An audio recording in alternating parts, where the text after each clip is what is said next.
what's left of the original subfloor. This is 1/2 inch.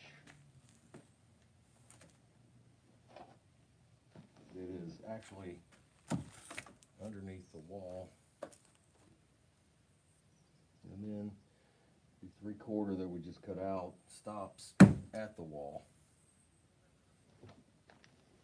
We nearly, actually I think we did